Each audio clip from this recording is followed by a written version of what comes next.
Do, do, do, do.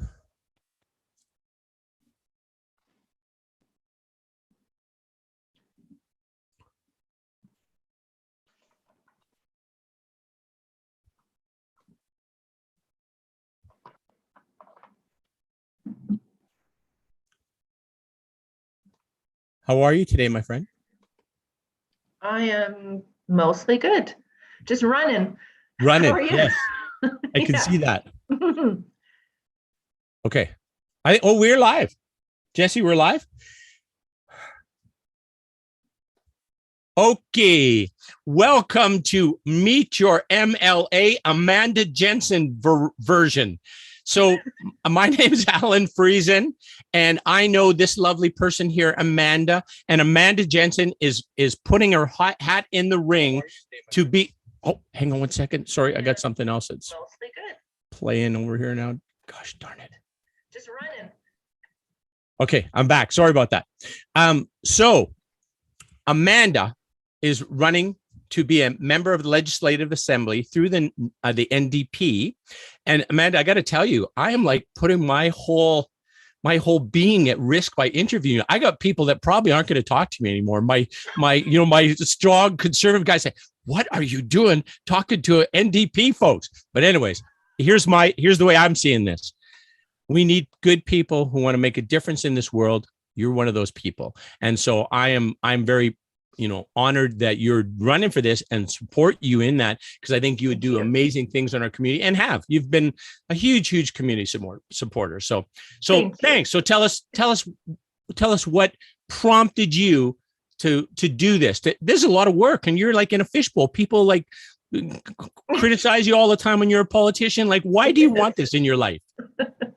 That was one of the biggest decision-making factors I used, is like, can I take it? Can I take the polarity of what happens?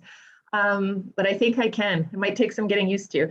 So I am running to be a candidate in the nomination election that is coming up. It's coming up really quickly, actually, November 21st. The last day to buy membership is coming up even quicker, November 7th. So it's a race that's right on the horizon. So I started truly thinking about this, about doing this earlier this year, and I was approached by a few different people over the summer to say, we think you should run. We think you do a great job. You have a chance of beating the UCP in Lethbridge East in the next election. And so I got this feeling of just, nausea, of thinking about making this potentially huge life change. But the more I thought about it, the more I feel compelled to try to make a difference in what I think is the best little corner of the world, but not doing so hot under our current leadership. So, but to back up a little bit further than that, I first came into politics outside of voting. I've always been a voter, but I've never been involved before 2016. And at that time, my youngest child, who was then 6, was diagnosed with leukemia. Oh, horrible. Hey, what to mom have that kind of news? It was devastating. Yeah, I can't even describe it. And the only reason I can talk about it today is that he's healthy and well, and we are almost 2 years out of treatment now, which is fantastic. So, but when he was diagnosed, I asked my employer for compassionate care leave so I could, of course, tend to him and put my focus where it should be.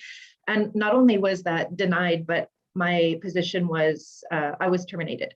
And so I went to Employment Standards and was quite horrified to learn that what they did at that time it wasn't the right thing to do, but it was legal, how they treated me.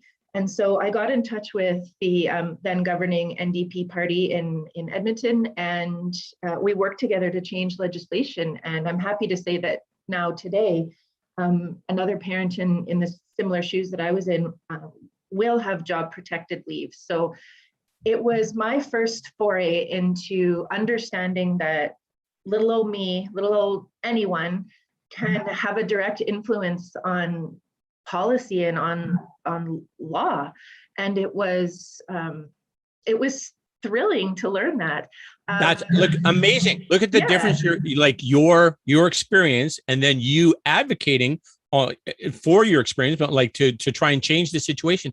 What difference you've made for decades to come, for women to come who are in this situation where they've got a sick child and they got to focus their efforts there, right? That's huge, right? That's huge.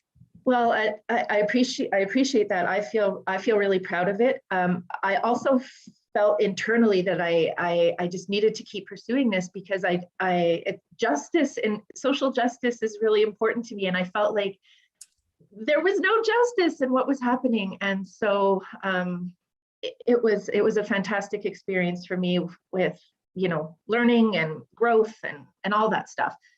But the other thing it did is it showed me getting involved in a political party, in a system, in a movement, it's a little bit addicting because you're with these people that share your values. And all of a sudden, I felt like I had this tribe of people that we see the world in a similar way. And I just wanted more of it. So I have been volunteering for the party wherever I can over the last couple of years. And about a year ago, I joined the Constituency Association of Lethbridge East, so I could keep learning and meet more people that are doing the work here in our own community. And it has been fantastic. And here we are today. Nice. Well, that's awesome. And so now, where you're at right now, if people want to support you, they sign up, become a member of the NDP party, and they have to do that by November 7th. That's Friday, right. I think it is. Yeah. And then they have the opportunity to vote for you at the meeting that's going to be the 21st. Is that what it is? That's right. Yeah. That's the constituency meeting is what that is. Is that correct? Yes. And at the constituency meeting, they vote in terms of who their representatives should be to represent this, to be the MLA for MLA East for, Yeah, so really what the party is deciding right now is there's 4 of us that have said we want to hold this position for Lethbridge East and be on the ballot in the next provincial election. So now internally the party has to decide, which of us it is that's going to be on the ballot for the next election and, putting them up against the other political parties. So that's what we're doing this November. So, you were talking about getting addicting, that you make a change and you meet these people and there's these people sitting around the table and they're all like these beautiful human beings that want to make life better. That's how I think about Shenla meetings. I go to Shenla meetings. It's like, these beautiful people here just trying to make life better. And they're very, very diligent thinking this through. I'm so proud to be part of that. And I know that I'm a little concerned because you're not going to be able to participate with Shenla like you do. Like if you've got this role as an MLA, right? What's going to happen? Oh my goodness, though. Imagine what I could do from a different chair. Like Alberta does not have a poverty reduction strategy. We're one of the only provinces that don't. So how can we even begin to, what business, what nonprofit organization moves forward on anything without a plan of attack? And we don't have that for social health, equity, and poverty reduction. So I love what you're saying because it means you'll miss me, which makes me feel good. But there's so much work to be done at every level. That's a very valid point. That's very, and there's different places where you can contribute maybe as an MLA, that could very well be the best and highest use of Amanda's time at this point before she goes for prime minister. That. Right. I love your faith in me, Alan. I really do. Anyways, Shenla, I think we should kind of give a little shout out for Shenla again. Shenla, Social Housing Equity Network Lethbridge, used to be Vibrant Lethbridge, and now it's social. And then it kind of works in conjunction with the city and has a lot of access to city resources, like Tamarack, as an example, to try and make plans for making our community a better place, making it a violence free, that there is no violence. We've ended violence in our community. So that's kind of the what they're moving towards, making sure people have homes, making sure they have enough food, making sure that they're safe, right? And then that they're healthy because they're safe and they're protected, right? So they've got the resources. Yeah. And I think, one of the things I appreciate most about what we're trying to do with Shenla is that we're trying to look at what's creating these, what systems and what policies and all of that are in place to keep people in cycles of poverty, rather than trying to, band-aid an issue and say, and certainly there are community resources where, of course, you can go for food support if you need it, et cetera. But we really need to be looking at, why are we in this position to begin with, and what is it that's contributing to that? And another thing I really appreciate about the work that we're doing is we're really focusing on child poverty. It's quite disheartening to know the level of child poverty that exists in Alberta, but in Lethbridge specifically. I think most people would be quite shocked. I can't remember if it's 1 in 5. Is it something like that, Alan? We have the highest rate of child poverty, and if I understand it correctly, it's 20%. 20% of the kids in our community are living in poverity, right? Yeah. So, don't which have means enough. they're not eating properly. They're not getting, they're not even getting clothes to keep them warm. Those kind of things, right? That's not happening. So, yeah. Well, and there's the psychological influence of always feeling like there's not enough. That scarcity model, like it's hard to even think about how you might perform well on exams and get into a good university, and think about what another future looks like when you can't make ends meet, or you're making decisions for your family, or your parents are having to make decisions about food or heat, as you've said.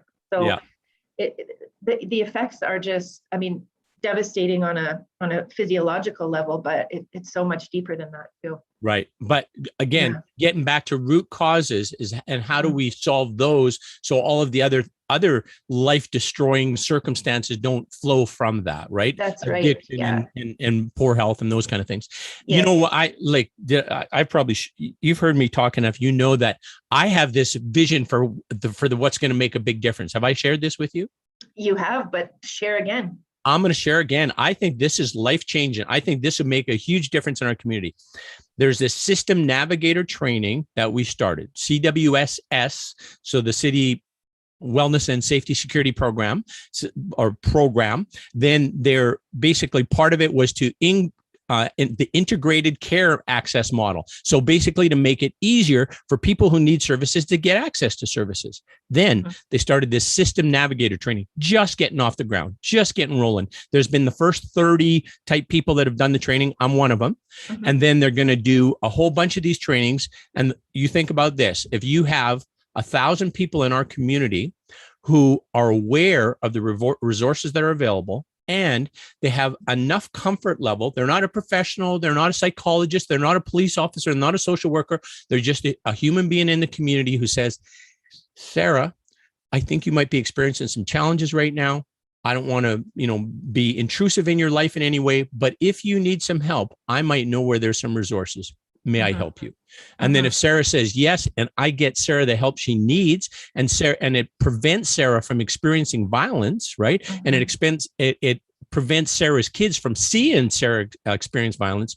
Man, huge change in the trajectory of that life for Sarah, for her little people in her life, right? So I think that's root cause stuff right there. And I think there's nobody who wants to experience violence. There's nobody who wants to use violence. I think it's if you get people the help they need, they're going to find other, especially the users, that they're going to find another way to express their suffering that doesn't involve hurting somebody else. So this is my big vision.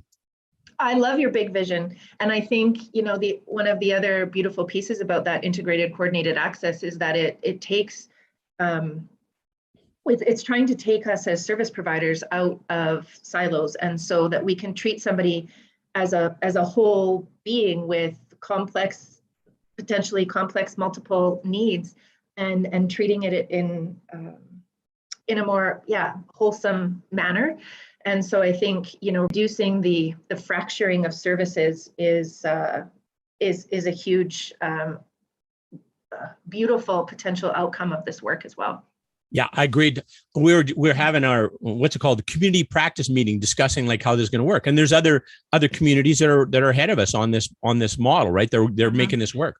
So in one of those communities, I think it was Grand Prairie, a guy, he's a father of, I think it was 4 kids, and mom just gone. Like there, whatever in her life, she had to leave. Right. And dad now has these kids, and these kids, he can't work because you got to take care of these kids. Right. So then he's like overwhelmed with what do I do now? Right. Like I've never done this role. So he sends a little thing to one person, one social worker person, and that person distributes it out. And then by, I think that was 11 o'clock. And by like 4 p.m, he had like 3 appointments, and here's where you're going to find some food, and here's where you're going to get clothes for the kiddos, and those kind of things. So just like an amazingly coordinated and collective response to help this person at this point in time when they needed the help, right? Absolutely. So what a beautiful kind of connection. And that's part of this whole system navigator is, as you said, breaking down those silos and getting us all working together to help the person who needs that help at that time. Yes. And I feel like I want to add that person that needs help could be any one of us at any given time in our lives. Like, such small things can happen in one's life to change a circumstance. And even if it's something as relatively minor as potentially needing to talk to a social worker or a psychologist, right? Like knowing where to go and knowing that there are supports out there is really important for all Very of us. much so. Yeah. And you know what? That's one good thing about COVID, I think. Like it's made it really, really clear how interconnected we all are, for one, but also how we all have we all need help at some point. So why should anybody have any reservations about seeing a counselor, a therapist, a psychologist, whatever person that has the skill set to help you, and get it, access that. If you're an employer and if you have an employment situation, you have an employee family assistance plan, use it. Like those are great tools to help you navigate in a really unusual time, right? And not even beyond navigate. If you're navigating, how about thriving? What do you, maybe the resource you have will help you move you to an even better life, an even better level, right? So I don't mind saying COVID it was pretty brutal for me, mental health wise. I'm an extrovert, and so to be stuck in my house for 1.5 years was really brutal. And I feel like I'm starting to come out the other side now. And part of my work with, seeking this nomination is waking me up and bringing me back out into the world again, and being the person that I used to be before. So for a number of reasons, this campaign has been really fantastic for me. And yes, there will be tears if I am not the successful nominee. However, I will always say, what a great experience. Oh my goodness, I've learned so much. Well, here's the way I see it, Amanda. You're going to make a big difference in our community. You're going to be helping people. That's your nature. That's Amanda being Amanda, is helping other beings. So that's awesome. And it's just a matter of at what level. So if you are an MLA, then your voice is elevated a little bit more. You have access to other resources, right? So I have no doubt that I will always be proud of Amanda and the difference she makes in our community. So thank you so much. That is beautiful. Thank you, Alan. All right. I wish you well with your campaign. I know that you'd be awesome in that role. So again, if you want to support Amanda, if you know Amanda and say, oh, she's amazing, I want to support her, sign up for be part of the NDP party by November 7th. And then make sure you go to the constituency meeting on November 21st so that you can support her. So her name becomes on the ballot. Yes. Okay. Good. And all of that information, Alan, is found on my website, amandajenseneast.com. amandajenseneast.com. That's I could remember that one easy enough. I like it too. Yeah.